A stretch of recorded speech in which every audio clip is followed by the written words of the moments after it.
I'm 68. I avoid all sorts of relationships. Here's why aging pushes you towards independence. Welcome to Talk with John, your trusted space for real stories and smart advice for life after 60. I'm John. After 4 decades working in health and emotional wellness for older adults, I've come to a personal but deeply universal truth. I no longer feel the need to maintain every relationship I once did. I've stepped back, not because I'm bitter or antisocial, but because I've learned to protect what matters most: my peace, my time, and my energy. In this video, I'll share the life lessons that led me to this decision, from the way time feels more precious as we age, to how relationships naturally change, and even why solitude has become a source of joy rather than loneliness. If this resonates with you, or even challenges your perspective, you're in the right place. Take a moment to like this video and subscribe to the Talk with John channel. Together, we'll explore how embracing these truths can lead to a simpler, more fulfilling life. Let's get started. 1. Time is the most precious thing I have. There's a study from Harvard, one of the longest-running adult development studies in the world, that found a powerful truth. People who live fulfilling lives in older age tend to spend their time intentionally. They focus on what matters.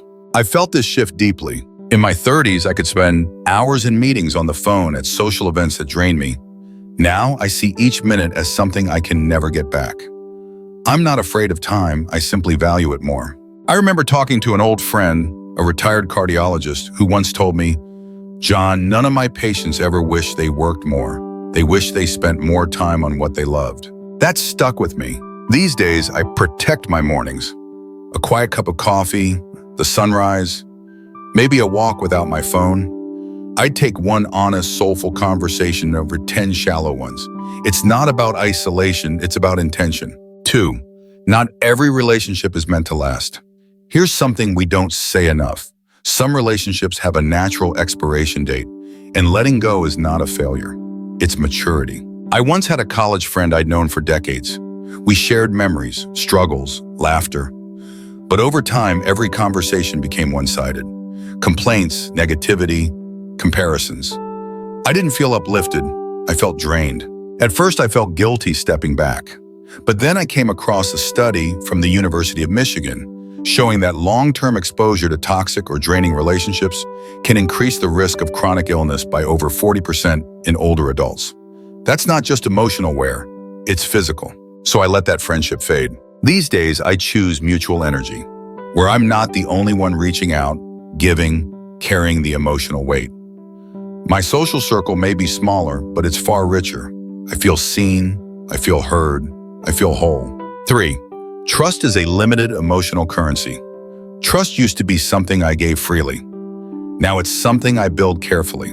A few years ago, I supported a younger colleague on a community project. I invested my time, ideas, contacts. But once things took off, I found myself quietly pushed out of the picture. At first, I was hurt.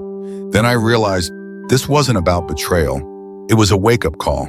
According to the American Psychological Association, emotional wounds from broken trust can have lasting effects, especially in older adults who are already navigating life transitions. When trust is violated, our ability to reconnect shrinks. Since then, I've learned to listen to my gut, what psychologists call emotional pattern memory.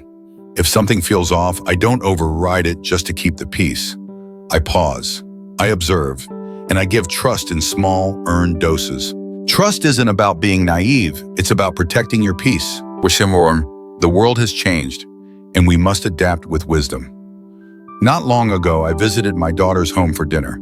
The table was set for 4, but 3 people were looking at their phones. I sat there quietly, realizing I missed the days when meals were about laughter, not notifications. I don't blame them. It's the culture. According to Pew Research, the average American adult checks their phone nearly 96 times a day. Technology has brought us closer in some ways, but emotionally, many of us are more disconnected than ever. So I made adjustments. I still use my phone to video chat with my grandkids, but I've set boundaries. No screens during meals, no emails after 8 p.m., and 1 real-life connection per week. Face-to-face, no devices. It's not about resisting change. It's about integrating the new while honoring what matters most. presence, warmth, and meaningful conversation. 5. Being alone is a skill, not a sentence.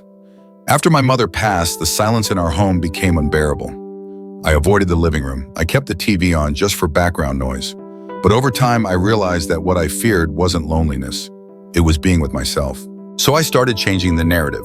I planted a few herbs, set up a reading corner, and picked up the harmonica, something I'd always wanted to try. My first attempts were laughable, but the act of learning, of sitting quietly, helped me reconnect with myself. A study from the University at Buffalo found that adults who enjoy solitude tend to be more emotionally stable, more creative, and less prone to depression. Alone time isn't absence. It's presence turned inward. I still love people, but I no longer rely on their company to feel whole. I've found companionship in quiet, in stillness, in simply being. 6. Why I avoid certain people now. Some people bring light into your life. Others bring noise, tension, or drama. And with age, I've learned to tell the difference. I once joined a local club that started out friendly. Over time, it became a breeding ground for gossip, subtle competition, and constant negativity. I'd leave meetings feeling drained, not renewed. One day I asked myself, why am I still showing up here? Harvard research shows that prolonged exposure to toxic social environments increases the risk of heart disease and reduces life satisfaction in older adults. It's not just unpleasant, it's dangerous. So I stepped away. No drama, no announcement. I simply chose peace. Avoiding people isn't bitterness, it's self-care. I no longer waste energy on relationships that deplete me. I seek out those that energize, support, and respect. 7. You're not alone in feeling this way. In the past decade, I've counseled hundreds of older adults, retired teachers, veterans, caregivers, artists. And do you know what they ask me most? Is it just me? Am I the only one who feels like pulling away? Not at all. According to AARP, more than 60% of Americans over 60 say they've intentionally reduced their social circle to protect emotional well-being. That's not isolation, that's clarity. What we used to see as withdrawing is actually wise boundary setting. So if you've started saying no more often, if you've stopped chasing every invitation or nurturing one-sided connections, you're not becoming cold, you're becoming grounded, you're finally living on your own terms. 8. This chapter is a new beginning, not an ending. At 65, I'm no longer trying to impress anyone. I'm not chasing titles, milestones, or status. I'm chasing meaning and learning to slow down enough to feel it. When I was younger, I lived for productivity. Now I live for presence. There's a landmark Harvard study, over 80 years old now, that found the #1 predictor of happiness in later life isn't money, success, or achievement. It's deep, meaningful relationships and a strong sense of self. I no longer need to be everywhere, do everything, or please everyone. I just want to be true to myself, to the people I care about, and to the life I'm still building. If you're in this chapter too, know this: it's yours to write. Choose simplicity, choose depth, choose peace. And finally, if you enjoyed this video, don't forget to like and subscribe to the channel for more inspiring content.